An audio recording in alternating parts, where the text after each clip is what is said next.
설교 목적 진술, 설교 목적을 먼저 여러분에게 말씀드립니다. 오늘 설교 목적은 하나님의 마음을 알아들이는 믿음의 철든 인생이 되게 하고자 하는데 설교 목적이 있습니다. 우리가 삶에 대해서는 이러한 저러한 눈치가 있고 알아차림이 있잖아요. 재정에 대한 알아차림, 또 자녀의 낮곳, 부부간의 낮곳, 사회적인 분위기, 알아주는 마음이 있거든요. 또 알아차리는 마음이 있고, 알아차릴 수 있는 정도에 따라서 그 사람의 분별력이 있다라고 얘기하고, 그 사람이 살아가는 삶의 실력이 있다라고 측정하는 측정치가 되기도 합니다. 그런데 믿음의 눈이 열리고 하나님과 가까이 있음이 있을수록 마음 한켠에서부터 점차 확대되는 것이 있어요. 그것은 무엇인고니 하나님의 마음을 알아들였으면 참 좋겠다라고 하는 생각들이거든요.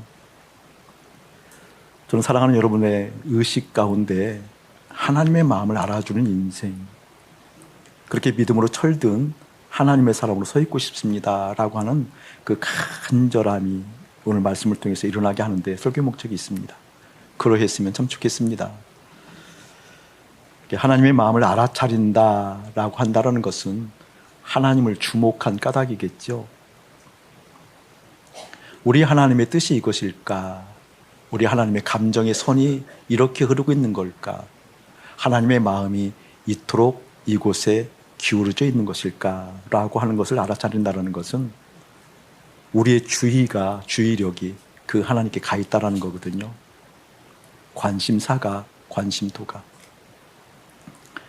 며칠 전에 목양팀하고 식사를 하는 과정 가운데 어느 한 가게에 들어갔는데 그분이 믿는 분이었던 것 같아요. 물끄러미 바라보길래 믿음의 사람 이거들랑 주님을 사랑하라고 교제 가운데 얘기를 했어요. 이게 믿음의 사람 맞더라고요. 그래서 이 사업처보다 마음이 더 주님께 가 있으면 좋겠습니다 라고 얘기했는데 그게 그분에게 울림이 됐던 모양이에요. 큰 찔림이 됐고 돌이키는 시간이 됐던 모양이에요. 단순한 얘기였는데 여러분들에게 오늘 단순한 그 한마디, 하나님의 마음을 알아들은 인생이 됐으면 좋겠다라고 하는 이 단순한 문장이 여러분의 삶 속에 큰 지표가 됐으면 참 좋겠습니다. 그렇게 된다고 한다면 여러분의 의식, 다시 말하면 모든 삶에 있어서 출발하는 그 시점이 하나님이 되실 것입니다. 시작하는 그 시점, 출발하는 그 시점, 생각도 공간에서, 관계에서, 모든 영역에서 그 출발이 하나님이 될 겁니다.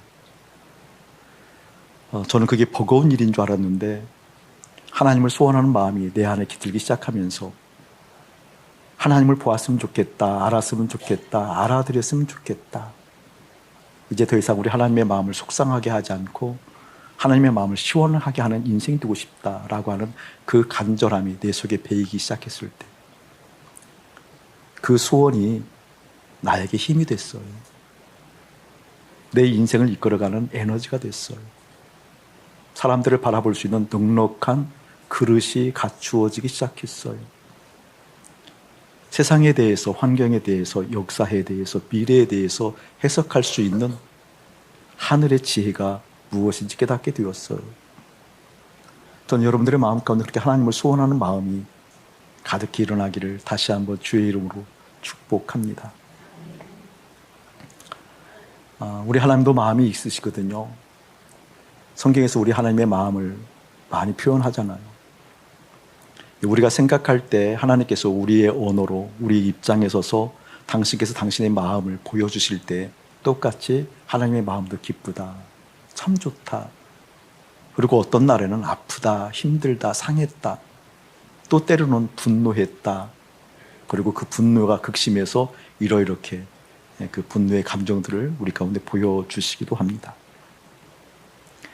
그렇게 마음이 있으신 그 하나님 앞에 내가 서 있다라는 것이 깨달아진다라는 것, 그게 믿음이거든요.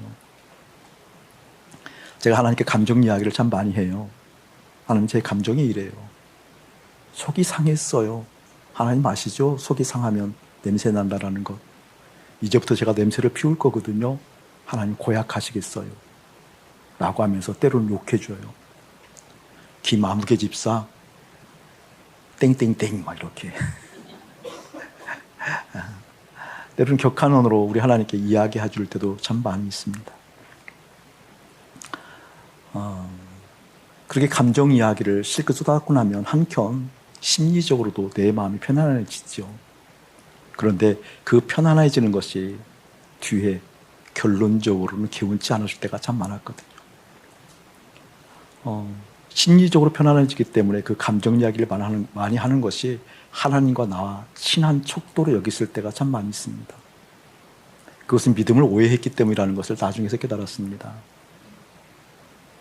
믿음이라는 건 다른 것 아니잖아요. 거듭남이잖아요. 믿음이라는 것은 다른 것 아니잖아요. 다시 태어나서 하나님을 알아차릴 수 있는 거잖아요. 다시 태어났기 때문에 볼 수도 만질 수도 경험할 수도 없는 그 하나님을 보고 만지고 경험하는 것이잖아요. 그렇게 감정 이야기를 실컷 하고 나는데 어느 날 문득 내 속에 커다란 근심과 함께 이미지가 떠올랐어요. 우리 주님께서 우두커니 서 계시는 거예요. 물론 그것은 그냥 생각 가운데 이미지 가운데 그려진 모습이겠지만 그것이 너무나 강렬하게 내 마음에 다가오니까 묻지 않을 수 없었죠. 하나님, 제가 감정 얘기한다 해서 너무나 고약하셨어요. 내가 감정 얘기를 이렇게 냄새 피우고 속이 상했으니까, 상하면 냄새가 나는 거니까, 부패한 거니까 하나님 역겨우셔요 라고 얘기했을 때 하나님께서 저에게 큰 울림으로 알게 해주신 이미지가 있어요. 이 녀석아 나도 감정 있단다. 이 녀석아 나도 감정 있단다. 그때 제가 신앙에 있어서 다시 한번 하나님을 바라보고 믿음의 철이 한꺼풀 들어간 느낌을 받은 때가 그때이거든요. 그러니까 그동안 하나님의 감정이 있다, 아프시다, 힘들다, 좋다, 여러 가지 정황들을 이야기하시며 당신의 감정을 표현하는 장면들이 성경에 많이 나오지만 실제 제 영혼을 강타한 때가 그때이거든요. 그때 제가 털썩 주저앉으면서 주님께 쏟아낸 고백이 그것입니다. 저는 언제나 어느 때쯤에 되어지면 하나님의 마음을 상하지 않게 하는 인생 될 수 있을까요? 나 때문에 우리 하나님 마음 상하지 않고, 나 때문에 우리 하나님 마음 고생하지 않고, 나 때문에 우리 하나님 기쁨 들 수 있는 그러한 온전한 마음 언제쯤이면 가질 수 있을까요? 언제쯤이면 이 마음이 온전하게 마음 다하여 하나님을 사랑할 수 있을까요? 그 고백을 올려드린 적이 있었거든요. 저는 사랑하는 여러분들의 마음 가운데 오늘 한켠 부담이 되겠지만 또 한켠 희망으로 기쁨으로 다가왔으면 좋겠습니다. 내가 하나님을 기쁘시게 할 수 있다는 것 실제였구나. 내가 하나님의 근심이 되어지지 않고 하나님의 마음을 아프게 하지 않고 하나님의 마음을 기쁘게 할 수 있는 영광스러운 그릇 될 수 있겠구나라고 하는 소원. 그 소원이 일어나기를 축복합니다. 철든 인생을 다시 말하면 믿음의 철든 인생을 다른 각도로 얘기한다고 한다면 믿음의 순종을 의미할 수 있어요. 우리가 순종을 얘기할 때 많은 사람들이 순종을 오해할 경우가 많이 있거든요. 순종은 반드시 믿음의 순종이어야 됩니다. 의지의 순종이 되어지면 곤란합니다. 여러분이 믿음의 순종이 되어지지 아니하면 믿음의 순종을 행하지 아니하고 의지의 순종을 행하게 되어지면 반드시 그것은 여러분에게 흉기로 다가옵니다. 여러분에게 교만으로 다가오고 남들을 한 수 밑으로 보는 그런 어떻게 믿음이라 말할 수 없는 아름답지 못한 모습으로 다가오게 됩니다. 히브리서 11장 8절에 보게 되어지면 아브라함을 표현할 때 그 아브라함의 순종을 이야기하면서 그냥 순종을 이야기하지 않아요. 믿음의 순종이라 말합니다. 이거 굉장한 얘기거든요. 믿음의 순종. 순종은 반드시 그 앞에 믿음이 따라오지 아니하면 믿음으로 허락되지 아니하는 순종을 갖게 되어지면 그 순종은 반드시 스스로를 의롭게 만듭니다. 수요일날도 여러분에게 말씀드렸지만 아브라함의 여정을 생각해 보면 아브라함이 우리가 흔히 순종을 얘기할 때 그 부르심, 본토 친척 아비 집을 떠난 그곳이 갈대아 우르였거든요. 근데 갈대아 그 우르에서 순종을 시작했을 때 하나님 아버지를 따라갔을 때 하란까지 거리가 짧게는 1200km가 되어집니다. 길게 잡으면 1500km거든요. 그 옛날 전 식솔들을 이끌고 1200km 이상을 따라갔다. 보통 믿음 아니죠. 보통 믿음 아니죠. 그러면 그렇게 따라갔을 때 우리 하나님께서 아브라함에게 무엇을 베풀었을까요? 베푼 흔적이 성경에 나오지 않습니다. 오히려 하란에서 아버지 데라가 죽습니다. 슬픔의 도가니에 쌓이게 되어집니다. 그리고 그 하란에서부터 가나안까지가 짧게 거리를 잡으면 400km가 되어집니다. 거기까지 또 내려가요. 약속의 땅이라고 일컬어지는 가나안 땅까지 갔음에도 불구하고 땅 한 평도 받지 못한 것이 아브라함입니다. 자기의 땅 한 평도 받지 못하거든요. 거기서 밀려서 남방으로 밀렸다. 어디까지? 애국까지 밀려가는 게 아브라함이었습니다. 아브라함이 나중에 그의 아내가 죽었을 때 막발라 굴, 다시 말하면 무덤 하나 얻는 게 그의 생애에 있어서 전부였습니다. 그럼에도 불구하고 믿음의 근원이라 일컬어지잖아요. 믿음의 시작이라 일컬어지잖아요. 이 말은 무슨 말인 거니? 아브라함이 하나님께서 무엇인가 우리가 생각하는 복이라는 개념으로서의 근원, 그 이미지를 허락하지 않았음에도 불구하고 그 장거리를 순종의 순종을 거듭하면서 따라갈 수 있었던 것은 믿음 때문에 그랬거든요. 믿음은 뭐예요, 여러분? 볼 수도 만질 수도 경험할 수도 없는 그 하나님 실제 된 것. 사도신경에서 나오는 전능하사 천지를 만드신 하나님 아버지를 내가 믿사오니 했을 때 그 믿사오니, 그래도란 뜻이 무엇이라고 그랬죠? 심장을 꺼내어 드리는 것. 다시 말하면 믿음이라는 것은 거듭나지 아니하고는 되지 않는 거거든요. 심장을 꺼내어 드렸다, 이 말은 1등 됐다. 누가? 하나님이. 그 어떤 것보다도 현실됐다. 누가? 하나님이. 하나님이 1등 됐기 때문에 따라갈 수 있었다, 그 말이에요. 하나님이 1등 되는 것이 믿음이에요. 아멘입니까? 그냥 믿는다라고 하는 고백이 믿음이 아니고요. 내 인생에 있어서 그 어떤 것도 견줄 수 없는 하나님이 1등이십니다. 하나님이 현실되었습니다. 그 현실도 제1현실입니다. 하나님께 내 마음, 내 심장을 꺼내어 드립니다. 그래도. 그게 믿음이거든요. 그 믿음이 있었기 때문에 아브라함은 어떻게 하나님을 따라서 1200km의 여정을, 또 400km의 여정을, 땅 한 평 갖지 못했음에도 불구하고 아내가 죽었을 때 고작 무덤 하나 얻는 것이 전부였다 할지라도 따라갈 수 있었다, 그 말입니다. 순종은 의지의 부분이 아니에요. 믿음의 부분이에요. 예를 들면 한 처자가 한 총각을 좋아하게 되어지면, 그래서 그 처자의 마음 가운데 그 총각이 1등 되었으면 그 총각이 있는 곳 어디든지 가고 싶어 하는 것이 그 마음 아니겠습니까? 총각의 됨됨이, 다시 말하면 객관적으로 남들이 볼 때는 가진 것도 없고, 그럼에도 불구하고 그 처녀의 마음 가운데 그 총각이 1등 되면, 그 마음을 지배하면, 그 마음을 온통 가지고 있으면 그 총각이 어디를 가든 따라 나서는 법이거든요. 맞습니까? 아브라함이 그랬다, 그 말입니다. 그 마음이 목사의 마음 가운데 밀려왔어요. 하나님, 언제나 저는 처리드릴까요? 언제나 그렇게 순종의 걸음을 걸어갈 때 믿음으로 순종의 걸음을 걸어갈 수 있는 인생 될 수 있을까요? 언제나 이 마음이 하나님 앞에 온전하게 심기워지고 하나님께 마음을 두어서 우리 하나님의 마음 속상하게 하지 않고 하나님의 마음을 알아들이는 인생 될 수 있을까요? 동일한 우리의 마음이 되기를 예수의 이름으로 축복합니다. 하나님의 마음을 알아들이는 내 마음, 하나님의 마음이 이것이야 라고 그 느낌을 가질 수 있는 이 마음. 그래서 이 마음 복잡하지 않고, 이 마음 시끄럽지 않고, 이 마음에 다른 여러 가지 기타의 것들로 갈등하지 않고 온전하게 참 소망으로, 한 소망으로 주님을 바라보았으면 참 좋겠다라고 하는 것. 여러분, 왜 이렇게 마음들이 시끄러우세요? 왜 이렇게 여러분들의 마음 복잡하세요? 왜 이렇게 여러분의 마음들 갈등하세요? 왜 이렇게 여러분의 마음 가운데 수만 가지로 인하여서 미움과 원망과 분노와 아픔들을 끌어안고 사세요? 사랑하는 여러분 마음 가운데 오직 예수가 보였으면 참 좋겠어요. 여러분, 마음을 쓴다라는 것 아시죠? 이해하시죠? 마음을 쓰는 거거든요. 쓰여지는 거거든요. 쓰여지기 때문에 마음 달아요. 마음 안 단다고요? 아니요. 달아요, 여러분.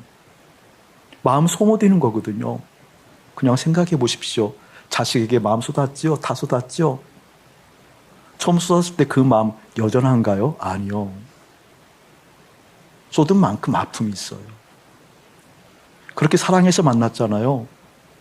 그런데 예전 오락 프로그램에서 얘기했던 것처럼 한 할머니가 할아버지를 향해서 내 자로 얘기를 하니까 평생 왼수 이렇게 얘기했다듯이 그렇게 사랑해서 결혼했는데 덤덤하지요? 때로는 아프지요. 마음 써서 그래요, 여러분.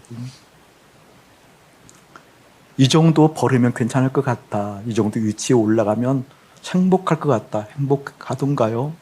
그래서 여러분 안녕하신가요? 아니요. 마음은 쓰여지면 덤덤한 겁니다. 아무리 좋은 거라도. 아무리 실력이 쌓여도. 아무리 벌어도. 왜 그런 걸까요?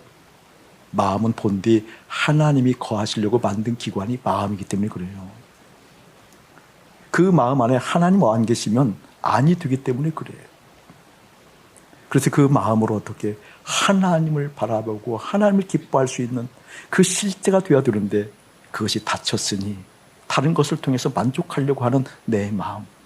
하나님 이 마음 좀 십자가에서 해결하여 이 마음에 전능하신 하나님 깃들어서 전능하신 그 하나님의 기쁨과 사랑과 은혜가 전능하신 하나님의 능력과 계획과 뜻이 전능하신 하나님의 그 이끄심이 내 마음 가운데 깃들어서 하나님을 뚜벅뚜벅 따라갈 수 있는 그 믿음 주셔서 그 믿음으로 말미암아 하나님께서 껄껄 웃으시는 하늘의 영광 보고 싶습니다 라고 하는 은혜 여러분에게 차오르기를 주의 이름으로 축복합니다.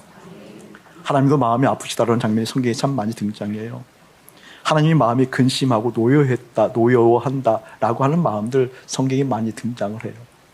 오늘 그 마음을 알아들이는 철든 인생이 어떻게 되는 걸까? 철든 인생은 어떤 상태인 걸까라는 것이 오늘 말씀을 통해서 보려고 하는데 우리 7절 말씀 다시 한번 합독해요. 시작. 여호와를 경유하는 것이 지식의 근본이거늘 미련한 자는 지혜와 훈계를 멸시하느니라.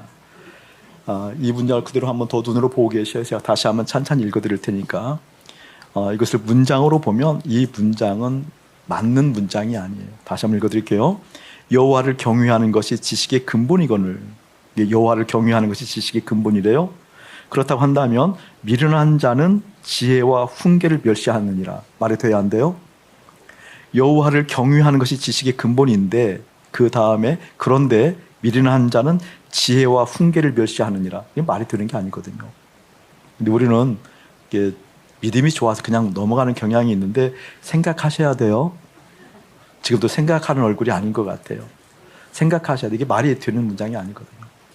여기는 어떻게 이야기해야 말이 되는 거예요? 이렇게 이야기해야 말이 돼요. 여호와를 경외하는 것이 지식의 근본이거늘 미련한 자는 여호와를 경외함으로부터 생긴 경외함으로부터 난 지혜와 훈계를 멸시하느니라. 아멘. 아직도 생각이 못 미치시는 분이 있어요? 그래야 앞문장을 뒷문장이 받으니까 여호와를 경외함으로부터 생겨난 지혜와 훈계를 멸시하는 것이 미련한 자다 그 말입니다. 아멘. 그런 의미를 생각해서 우리가 몇 가지를 살펴보려고 그래요. 여기에 보면 여호와를 경외하는 것이 지식의 근본이거늘 그러는데 지식의 근본 줄 구어놓기 바랍니다. 지식의 근본 줄 구어놓으세요. 여기서 말하는 지혜라는 것이 다하트라는 원어인데 이 다하트의 원형 동사가 야다예요. 야다는 무엇인지 알죠? 부부 관계처럼 관계 속에서 알아지는 알미 야다예요. 여기서 말하는 이 다하트라는 것은 무엇을 의미하는 거예요? 야다. 그러니까 지식의 근본, 저를 한번 보실래요? 지식, 알의 시작, 근본이니까 출발. 알의 근원. 알미라는 근원은 우리가 인식하고 있는 이거 꽃이다라고 인식할 수 있는 능력이 있잖아요. 여기는 예배당 아니야라고 인식할 수 있는 그 인식의 틀거리가 있는 거라고요. 그런데 그 인식할 수 있는 시작은 하나님의 경유하는 사람들의 특징은 어떤 형태로 특징하는 거니? 처음부터 하나님과 결합하는, 하나님과 야다하는 그것으로부터 지식이 시작된단다. 아멘. 알미 시작된단다. 깨달음이 시작된단다. 분별이 시작된단다. 그러니까 하나님을 경유하는 사람들의 특징은 뭔가 처음부터 하나님과 야다함으로 말미암아 지식이 시작된다. 굉장히 귀한 말이거든요. 굉장히 귀한 말이거든요. 제가 우리 교우들 요즘 만날 때 상담하면서 곧잘 사용하는 이야기가 있어요. 사단의 속임, 이것을 넘어서서 많은 이들이 사단의 속임에 대해서는 이제 알아차려요. 믿음의 사람들이 복음이 있으니까. 근데 사단의 속삭임에 대해서 요즘 목사님이 곧잘 이야기를 많이 합니다. 많은 믿음의 사람들이 대다수, 거의 다가 이 사단의 속삭임에 놀아나는 경우가 참 많이 있는 것 같아요. 여러분, 왜 들으려고 해요? 사단의 호기심 때문에 들으려고 하는 경향이 많이 있어요. 초원에서도 보면, 여러분의 관계 속에서도 보면 사단의 호기심 때문에 말하려고 그래요. 사단의 호기심 때문에 무엇인가 파악하려고 하는 그런 것들이 있다는 거예요. 큰일 날 일입니다. 오늘 이 사단의 호기심에 대해서 여러분이 계속해서 귓가에 일주일 맴돌게 될 텐데, 맴돌을 때마다 여러분 빨리 깨달아야 돼요. 지금 내가 듣고자 하는 것이 사단의 호기심인지, 우리 하나님과 연합함으로, 야다함으로 시작되어진 하나님의 뜻 지식인지, 사단의 호기심 때문에 지금 내가 무엇인가 파악하고 말하려고 하는 것인지, 지식의 시작인 하나님의 뜻으로 말미암아 그 채워짐으로 말미암아 하는 것인지 분별되기를 예수의 이름 축복합니다. 여러분, 사단의 호기심으로부터 극복하는 길은 딱 하나예요. 그것은 출발이 하나님이 돼야 돼요. 오늘 제 방에서 찬양하다가 우리 예배위원들과 같이 내려오려고 시간 맞추어서 문을 열고 나섰을 때, 그때 제 신앙의 성숙도가 깊다고 한다면 문을 열자마자 하나님을 의식했을 겁니다. 2층 계단에서 내려왔어요. 내려와서 우리 예배위원들을 봤어요. 예배위원들을 봤을 때 그 첫 출발이 하나님을 의식했을 겁니다. 주변을 돌아보고 많은 이들을 보았어요. 그리고 엘리베이터 문이 열렸어요. 엘리베이터 타는 첫 출발이 하나님이었을 겁니다. 엘리베이터 문이 닫히고 지하 1층으로 내려와서 엘리베이터 문이 열렸어요. 그 지하 1층 내렸을 때 그 첫 출발이 하나님이었을 겁니다. 콩고에서 오신 우리 선교사님 내외를 봤어요. 봤을 때 처음 출발이 하나님이었을 거예요. 본당 예배당 문을 들어왔을 때 우리 안내위원들이 있었어요. 그 안내위원들을 바라봤을 때 첫 출발이 하나님이었을 겁니다. 거기서 종종 걸음으로 앞자리 제 의자까지 왔습니다. 의자에 앉기 전에 첫 출발이 하나님이었을 겁니다. 아멘이 나올 때가 넘었어요. 의자에 앉아서 예배를 집례하려 이 신발을 벗고 올라와요. 그때 첫 출발이 하나님이었을 겁니다. 그것 보고 지식의 근본이라고 얘기하는 겁니다. 모든 사단의 속삭임으로부터 간단한 문제 아니에요. 벗어나는 것. 한 번 선언을 통해서 되는 게 아니에요. 일상에서 주님과 이어지는 거예요. 어떻게 출발해? 일어날 때, 화장실을 갈 때, 세면할 때, 밥 먹을 때, 끝나고 기도할 때, 아내를 안아줄 때, 배웅을 받으면서 출근할 때, 차문을 열 때, 다시 내리고 닫을 때, 뚜벅뚜벅 걸어서 교회 본당 문을 열을 때, 다시 2층으로 올라갈 때, 2층에서 문을 닫을 때, 내 의자에 앉을 때, 성경을 펴고 주님을 바라보기 시작했을 때, 성경을 닫고 마침 기도를 할 때, 다른 것을 볼 때, 아멘. 어렵다고요? 힘들다고요? 그렇게 생각할 수도 있지만 그 원함이 내 마음 가운데 있었을 때, 그 원하는 마음 가운데 역사하셔서 실제되게 하시는 하나님을 경험하는 것이 믿음입니다. 그것이 실제되게 하시는 하나님의 역사를 경험하는 것이 우리가 가지고 있는 하늘을 향한 소망이요, 하나님의 기쁨이요, 하나님의 역사요, 성령의 의지라는 겁니다. 저는 여러분의 마음 가운데 그러한 은혜가 깊이 깃들기를 예수의 이름으로 축복합니다. 다시 한번 읽어볼까요? 7절 다시 한번 읽어봅시다. 시작. 여호와를 경유하는 것이 지식의 근본이거늘 미련한 자는 지혜와 훈계를 멸시하느니라. 이것을 바꿔서 다시 한번 제가 읽어드릴게요. 여호와를 경유하는 것이 지식의 근본이거늘 미련한 자는 여호와를 경외함으로 생겨난 지혜와 지식을 멸시하느니라. 왜 이렇게 얘기하는 거니? 저를 보세요, 여러분. 많은 사람들이 모든 세상의 지혜와 지식을 멸시하는 게 아니거든요. 많은 사람들이 지혜와 훈계를 멸시하는 것이 아니라 하나님을 경외함으로부터 난 지혜와 훈계를 멸시한다는 것을 잘 새겨드려야 돼요. 자, 보세요, 여러분 예를 들을게요. 여러분에게는 재정에 대한 압박이 있을 거예요. 재정에 대한 어려움들이 있죠. 목마름이 있죠. 어떤 분들은 타는 목마름으로 재정에 대한 갈급함이 있을 수 있죠. 그런데 그때 재정에 대해서 예를 들면 코인을 여기에 투자를 하면, 조그만 단위의 코인을 이렇게 투자하게 되어지면 1년 후에는 1000% 정도 올라갈 수 있는 그런 지혜를 가지고 그런 훈계를 줄 수 있는 사람이 있다고 한다면 그것을 멸시를 해요? 귀를 열어요? 귀를 열기만 하겠어요? 1000%에서 200% 줄게 하고도 남을 사람들이죠. 자녀가 대학 입시를 하는데 중요 과목인 국영수가 점수가 떨어져요. 그런데 이 학원에 가면 조금 재정적으로 지출도가 있을지 모르지만 반드시 7개월이면 국영수가 1등급으로 올라간다라고 하는 지혜를 듣게 되어지면 거기에 대해서 마음을 엽니까? 닫습니까? 닫아요? 예, 그게 정상인데, 정상인데, 맞아요. 우리 구지사면은 그런 은혜가 있을지어다. 무슨 대답한 거죠? 아니에요?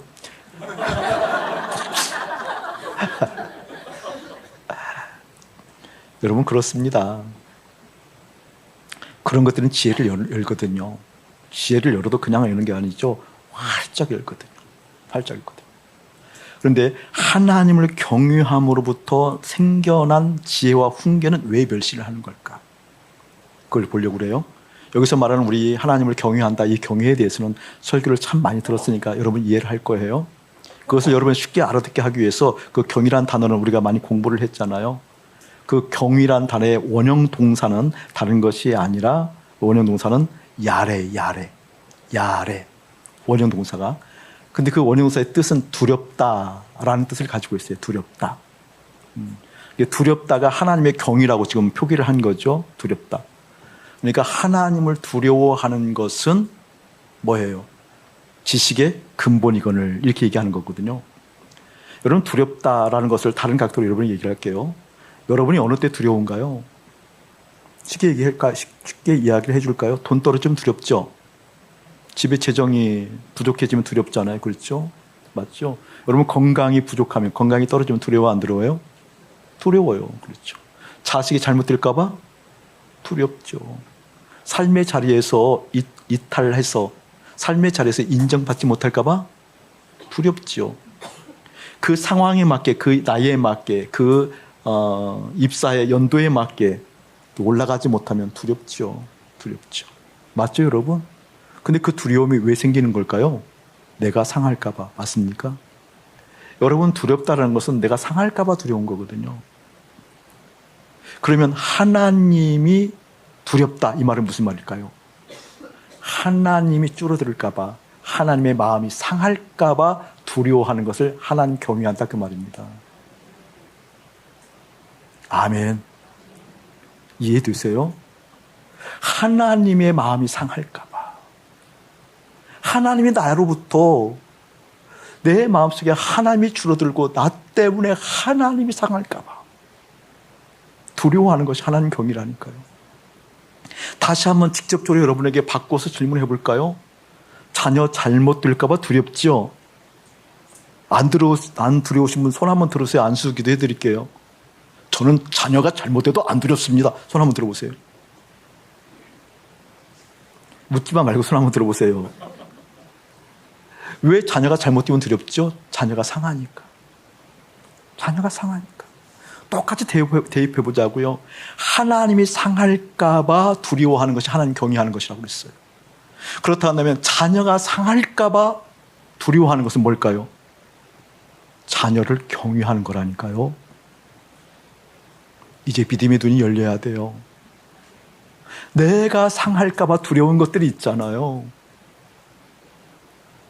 재정이 상할까봐 두려운 것은 재정을 경외하는 거라니까요. 내 존재가 상할까봐 두려워하는 것은 나를 경외하는 거라니까요. 그러니까 자녀가 상할까봐 두려워하는 것을 죄라고 얘기하면서 하나님을 두려워해야 돼 라고 얘기하니까 하나님 경외로부터 생겨난 지혜와 훈계를 어떻게 한다? 멸시한다 그 말이에요. 직접적으로 멸시한다는 언어는 표현할 수 없지만 어떻게 내 온몸으로 자녀를 경외하면서 내 온몸으로 나를 경외하면서 내 온몸으로 재정을 경외하면서 환경을 경외하면서 하나님을 멸시하고 있는 그 장면들을 봐라 그 말입니다. 저는 사랑하는 여러분들에게 믿음은 허튼 것이 아니니 믿음은 실제 다시 태어난 거듭남이니 이 거듭남이 실제 여러분 가운데 마음 가운데 차고도 넘쳐나 주님 바라보는 역사의 길을 축복합니다. 여러분 믿음을 저를 한번 보실래요? 믿음을 얘기할 때 이렇게 얘기하거든요. 많은 분들이 충분히 그런 성향들이 있어요. 어떤 성향들이 이해돼야 움직이는 사람들이 있어요. 저도 그런 성향이 좀 강한 사람이에요. 이해돼야 인정하는, 이해돼야 무엇인가 하는 그런 성향이 있는 사람들이 있죠. 이게 믿음의 세계에 들어와서도 많은 분들이 저하고 상담할 때 그런 얘기를 하거든요. 목사님 이해가 안 되는데 어떻게 믿습니까? 납득이 안 되는데 어떻게 믿으라고 하십니까? 이게 이해될 이야기인가요? 이게 이해될 내용인가요? 라고 이해를 얘기하는 경우가 많이 있거든요. 숨 고르고 얘기합니다. 평생 믿음 들어오지 않습니다. 쉽게 얘기할게요. 여러분 믿고 나니까 이해되는 게 있던가요? 없던가요? 믿음이 들어오고 나니까 이해가 되던가요? 안 되던가요? 믿으니까 보이는 거거든요. 이해가 먼저가 아니라니까요. 왜 그럴까요, 여러분?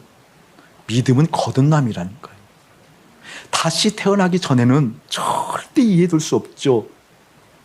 다시 태어난 세계가 어떻게 다시 태어나기 전에 이해가 되겠냐? 그럴 수가 없는 거거든요. 그래서 믿음은 선물이라고 그래요. 선물을 받고 나서야 그 선물에 대한 이해가 생기는 거죠. 선물을 받기도 전에 어떻게 이해가 되냐고요? 되는 게 아니라니까요. 여러분의 마음 보를 바꾸셔야 됩니다. 언어를 바꾸셔야 됩니다. 하나님 나 믿음 주세요.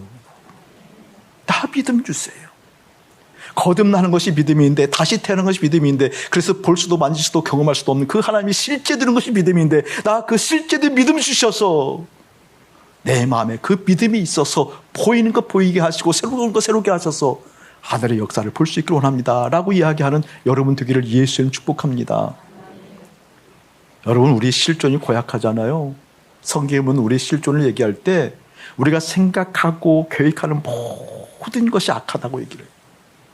제가 이야기를 한번 읽어드릴게요. 창세기 6장에 보면 노아를 향해서 하나님께서 축복하시면서 그 노아 시대 때 이렇게 이야기를 해요.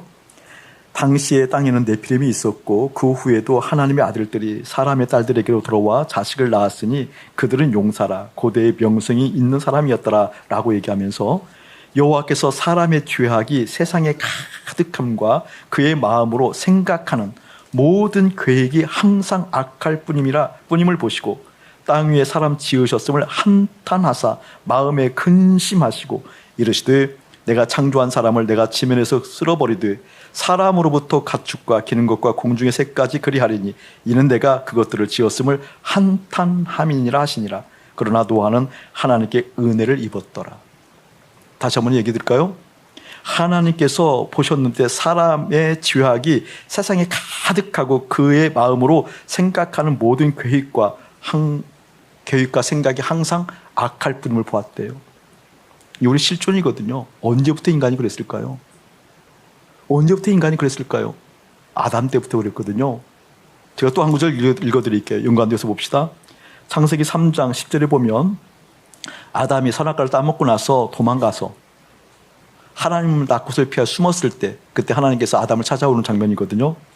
이르되 내가 동산에서 하나님의 소리를 듣고 내가 벗었으므로 두려워하여 숨었나이다. 중요한 얘기예요, 여러분. 하나님의 소리를 들었대요. 하나님의 음성을 들었대요. 그런데 두려워했대요. 두려워한 까닭이 뭔지 아세요? 하나님이 두렵다 그 얘기가 아니에요. 오늘 벗었으므로 두렵대요. 이 두렵다라는 단어 원형 동사가 야레입니다. 잠언 1장 7절 경위하고 같은 단어입니다. 야레 원형 동사 같은 겁니다. 그러니까 지금 아담이 원지, 우리의 속성 자체가 생각하고 계획하는 모든 것이 악하다, 이 말은 바로 이런 것을 의미하는 거거든요. 뭐예요, 여러분? 버섯성으로 더럽대요. 좀 은유적으로 얘기를 할까요? 성공의 옷을 벗을까봐, 재정의 옷을 벗을까봐, 인정받음의 옷을 벗을까봐, 자식이 잘 되는 그 옷을 벗을까봐 두려웠다, 그 말이에요. 이때 무엇을 두려워했어야 맞나요? 하나님을 두려워했어야 맞다, 그 말입니다. 하나님이 벗겨질까봐, 하나님이 나로부터 멀어질까봐, 하나님이 나로부터 마음이 상하여 하나님으로부터 내가 멀어질까봐, 그것이 두려웠어야 되는데, 망할까봐, 재정이 부족할까봐, 관계 속에서 소유될까봐 사단의 호기심으로 묻고 듣고, 살면서 죽을까봐 악한 이들의 꾀임에 넘어가 하나님 없이도 살 수 있을 것 같은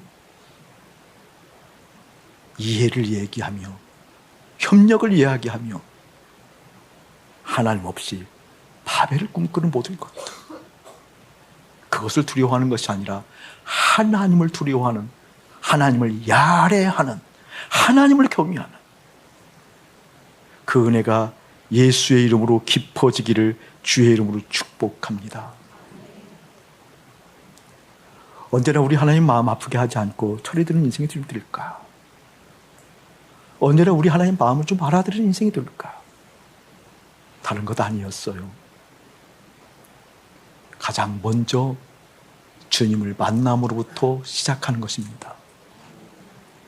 어떻게 만날 수 있죠? 십자가에서. 그렇게 되면 어떤 일이 일어나죠? 나 때문에 하나님 마음 상하면 안 되는데, 나 때문에 하나님의 마음 어려우면 안 되는데 라고 오늘 하루하루가 그 주님을 향한 주목함이 주님의 뜻이 내 에게 깃들어서 주님의 뜻이 하루하루 써져가는 영광스러운 여러분 되기를 예수의 이름으로 축복합니다. 그렇게 생각은 안 하셨겠지만 한번 의식을 선명하게 구성해 봅시다. 행여나 우리 하나님 주무시지는 않으셔도 졸으시니라고 나를 못 볼 리는 없겠지요. 그렇죠? 하나님이 졸으시니라고 나를 못 본다. 나를 못 보는 가운데 있기 때문에 내가 스스로 생각하는 모든 일들은 어떻게 되는 것이지? 라고 생각해 봐야 돼. 하나님이 생각이 없으셔서, 나에 대한 생각이 없으셔서 내가 하는 모든 일들이 내 생각으로 한다라고 했을 때